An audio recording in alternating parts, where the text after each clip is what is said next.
तो चलिए आज हम लोग क्लास 10th प्रकाश का प्रवर्तन रिफ्लेक्शन ऑफ लाइट का पार्ट 2 पढ़ने वाले हैं। और आज के इस क्लास में हम लोग पढ़ेंगे कि समानांतर किरण पुंज किसे कहते हैं।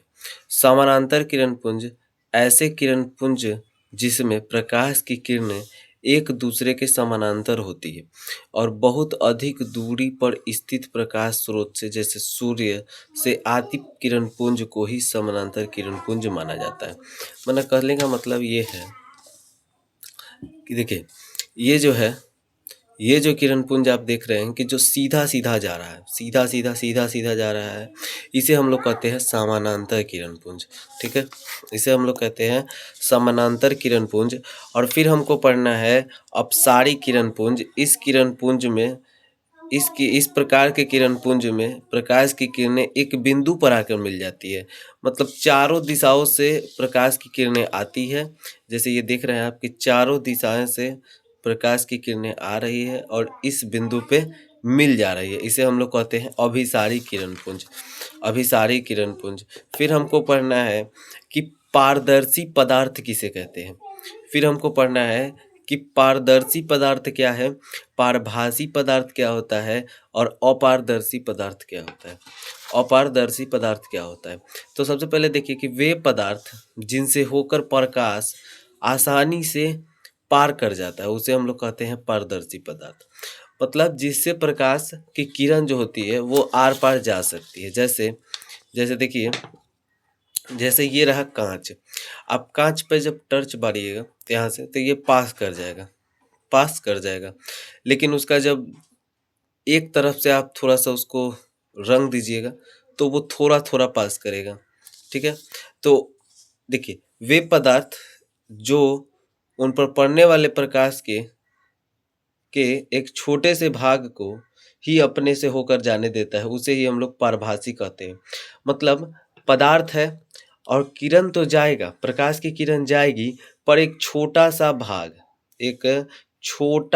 भाग ही जाएगा, एक छोटा सा भाग जाएगा, ना कि पूरा किरण।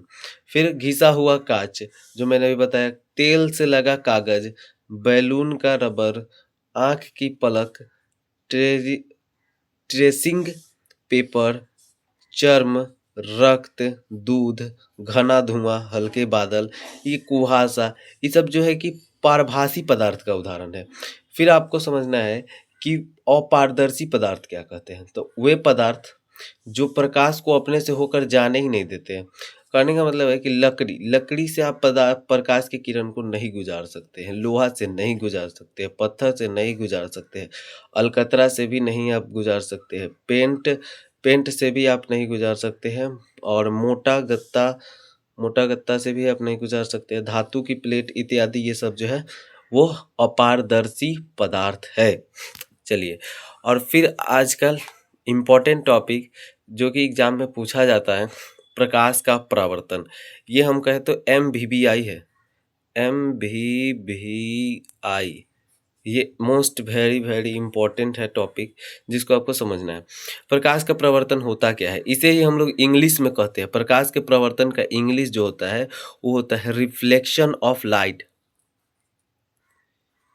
Reflection of LIGHT, light, reflection of light इसका इंग्लिश होता है। और कहता है कि प्रकाश की किसी भी वस्तु से टकरा कर लौटने को ही प्रकाश का परावर्तन कहा जाता है। मतलब कहने का मतलब है कि मान लेते हैं ये कोई वस्तु है, ये क्या है, ये कोई वस्तु है और यहाँ से प्रकाश मतलब इस पर टकराए और टकरा के चला जाए, इसी को ही हम लोग कहते हैं प्रकाश का परावर्तन। अब देखिए, अच्छी तरह से पॉलिश की हुई चिकनी सतह पर पड़ने वाली प्रकाश अधिकांश उनके द्वारा लौटा दिया जाता है, अर्थात परावर्तित हो जाता है, मतलब टकराता है और चला जाता है। अधिकांश समतल दर्पण प्रकाश का एक अच्छा परावर्तक है। मतलब जो समतल दर्पण जो है वो प्रकाश का क्या है, एक अच्छा परावर्तक है। और ये रहा आपका समतल दर्पण और ये रहा इसका परावर्तक सतह। अब आगे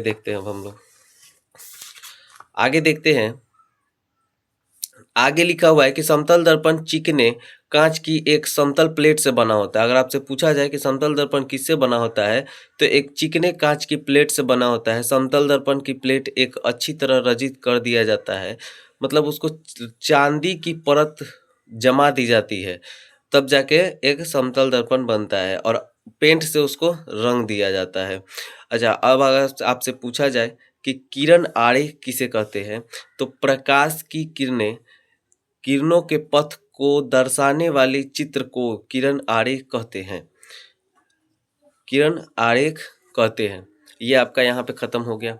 अब हम लोग पढ़ने वाले हैं परावर्तन के नियम क्या है। अगर आपसे पूछे कि प्रकाश के परावर्तन के नियम किसे कहते हैं, तो कहिएगा कि प्रकाश की किरण किसी सतह पर टकराती है और जिन नियमों का पालन करते हुए वहां से वापस लौटती है, उन्हीं को हम लोग प्रकाश के प्रवर्तन का नियम कहते हैं, laws of reflection of light, ये हम कहते हैं। इसको आपको हम समझा देते हैं। देखिए, ये कोई है समतल दर्पण, मान लेते हैं हम ये है समतल दर्पण। क्या है? समतल दर्पण। समतल दर्पण, और यहाँ से कोई बिंदु स्रोत से आता है प्रकाश, इस समतल दर्पण पर पड़ता है और यहाँ से टकरा जाता है, बस चला जाता है। तो कहता है कि प्रकाश का प्रवर्तन का नियम क्या कहता है कि जो नियमों का पालन करते हैं, कोई प्रकाश की किरण किसी समतल दर्पण पर टकराकर जिन नियमों का पालन करते हुए यहाँ से जा रही है ना, यहाँ से जो जा रही है, इसी को हम लोग कहते हैं प्रकाश के परावर्तन का नियम। ये हम यहाँ पर आज रहने देंगे, और फिर अगली क्लास आपको देखना है तो फिर पार्ट 2 पार्ट 3 कमेंट में बताइएगा। और इससे अगर आपने इस वीडियो को पहले नहीं, मतलब कहने का मतलब है कि इससे पहले आप पार्ट 1 देख कर आइए, फिर आपको ये समझ में आएगा। अगर नहीं समझ में आया तो पार्ट 1 देखिए, पार्ट 1 का लिंक जो है डिस्क्रिप्शन में दिया गया है। और अच्छा लगा तो लाइक और सब्सक्राइब करना भूलिएगा नहीं।